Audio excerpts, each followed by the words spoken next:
Salut. Bonjour tout le monde. Bon. Alors, d'où tu viens, toi? Il faut changer un peu, parce que sans ça... Moi, je suis naïf de Montréal. Tu es un naïf de Montréal. J'ai déménagé à Saint-Hyacinthe. Ensuite, j'ai fait pas mal l'Est canadien pendant deux ans. Puis là, je demeure à Sherbrooke. OK. Fait qu'elle arrive à ta retraite. Bon. Oui, à ma retraite. faut à un moment donné raccourcir. Ben oui, juste avant Compostelle. Oui, oui. OK. Ouais. Tu sais qu'avant ça, tu étais très... 4 carrières de dizaines de temps, puis toujours Youngson Go. Go, hein, pas une go. Non, pas de S. Une après, go, Ben. OK. Et une fois rendu à la retraite, ça commençait à virer dans le beurre, là. Ben, rendu à ma retraite, à un moment donné, je parle à ma soeur, puis elle me dit, connais-tu ça, le groupe de marche, les Amis de Compostelle? Je dis non. Fait que quand elle dit Compostelle, là, j'ai senti comme je sais pas, un spasme. Là, je regarde dans Internet, Amis de Compostelle. Là, je vois, en même temps que je parle à ma soeur, je vois qu'il y a une marche le lendemain matin. Fait que j'y vais. 6 personnes ont marché un petit bout avec moi. Puis là, ils me vendaient l'idée de Compostelle. Mais là, ils ne savaient pas. Là, ils ont allumé le feu. Là. Moi, c'était un rêve d'adolescent. Quand maman est morte, là, moi, là, Compostelle, ça m'habitait complètement. Là. Fait que je suis parti à Compostelle. 2 mois après les avoir rencontrés, mon billet d'avion était acheté. Ça a été un coup de foudre? Ça a été un coup de foudre, puis ça a été nécessaire, parce que tantôt, là, quelqu'un disait, là, vous avez pensé à sa retraite, il faut y penser avant, parce que on le regrette si on n'y prend pas le temps de bâtir sa retraite. Alors, sur quel chemin tu t'étais... Moi, j'ai fait le Camino Frances. OK. Ouais. Après ça, j'ai fait Muxia, Finistère. Ensuite, j'ai fait Porto.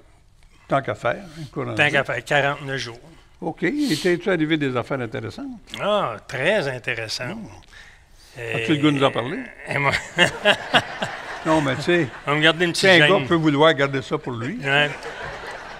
Arrivé à Burgos, moi, j'ai une bursite, ça fait que je ne marche plus. Puis, pour 3 jours consécutifs, là, oublions ça. Là, mais le 4e jour, j'ai dit, attends une minute, là, je suis venu ici pour marcher. Je vais marcher. J'ai marché. J'ai claudiqué. À un moment donné, je rencontre un vieux monsieur qui me regarde et il dit, si tu veux, là, il dit, les 3 prochaines soirées, je te rejoins au refuge, puis je te soigne la jambe. Je dis, voyons donc. C'est qui, lui? Hein? Fait que, comme de fait, 3 soirs consécutifs, il vient puis il me prend soin de ma jambe, puis ça fait pas de bien, là, je vous le jure. 4e journée, marchait parfaitement.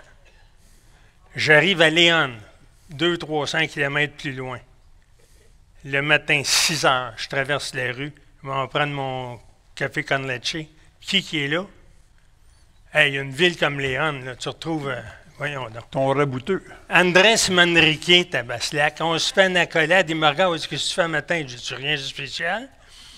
Il dit, attends-tu de visiter la ville? Je dis, oh, c'est intéressant. Il dit, moi, là, il dit, je suis historien. Je suis professeur d'histoire à l'université. Je l'ai regardé, j'ai dit, puis-je être votre élève? C'est combien le tarif? Il m'a élevé. Hein? C'est combien le tarif? Tu sais? Rien du tout. Une poignée de main. Okay. Fantastique. Regarde. C'est un petit miracle. Petit miracle. Alors ça, c'est une rencontre intéressante. Ça, c'est une rencontre très intéressante. Une autre, c'est la Meseta. Moi, le silence, puis moi, là, c'est chien et chat. Moi, à 2 ans et demi, je suis hospitalisé, puis dans la chambre, il y a 9 bassinettes. Il y en a une qui est occupée, puis c'est la mienne. Je fais de l'eczéma. À l'époque, les visites, oublions ça, ou presque. Mais là, moi, là, ma petite bassinette, la seule occupée dans la chambre, elle recevait de la visite 3 fois par jour. Change la couche, change la couche, change la couche, donne du pablum, donne du pablum, donne du pablum. Fait que le silence, pour moi, là, il était épeurant, là. Écoute, j'ai traîné ça avec moi toute ma vie jusqu'à Meseta. À Meseta, je sais pas ce qui s'est passé là. Il faisait chaud en tabasse. Tu as changé de couche en rentrant? Ah, j'ai changé de couche avant d'y aller. Oui, j'ai fait ça. Mais tu traverses un champ... Tu traverses un horizon blond pendant 200 km à peu près, tout seul, avec le silence.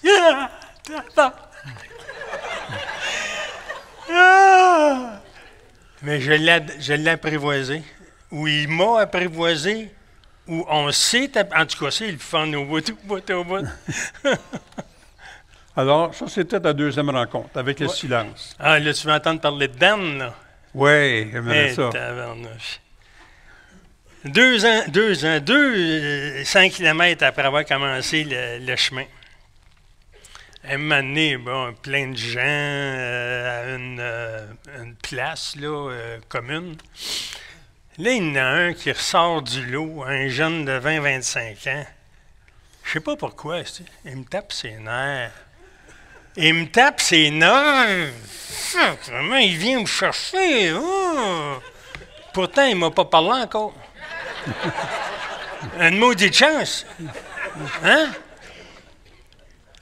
Mais bon, les jours se suivent et ne se ressemblent pas.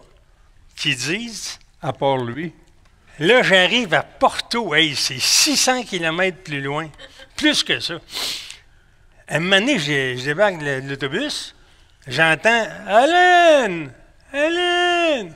C'était Dan! » Oh, patin! Là, c'était pour finir mon voyage, je dirais bien. Fait que là, il m'invite, on s'assit à la terrasse. Puis là, je le regarde. Puis là, j'ai dit, si j'y dis pas, quand est-ce qu'il y a quelqu'un qui va y dire?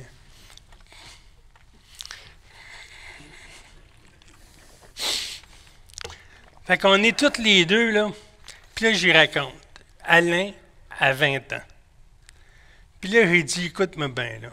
Moi, là, personnellement, j'étais fendant, imbu de moi-même, arrogant, suffisant. J'ai dit, comme j'en ai moffé des relations, j'ai moffé des occasions, écoute, je suis passé à côté d'une grande partie de ma vie. Hey, le jeune, là, il m'a pris dans ses bras, là, une accolade, là, bien sentie, là. Il m'énervait plus, bâtin! Je l'aimais comme qu'il était. Hey, lui, là, il m'a fait vivre de quoi là, assez fantastique. Ouais. Comme quoi, c'est pas nécessairement les rencontres les plus agréables qui sont les plus profitables. Il ne faut jamais lever le nez sur quelque chose qui nous déplaît ou qui semble nous déplaire. Jamais.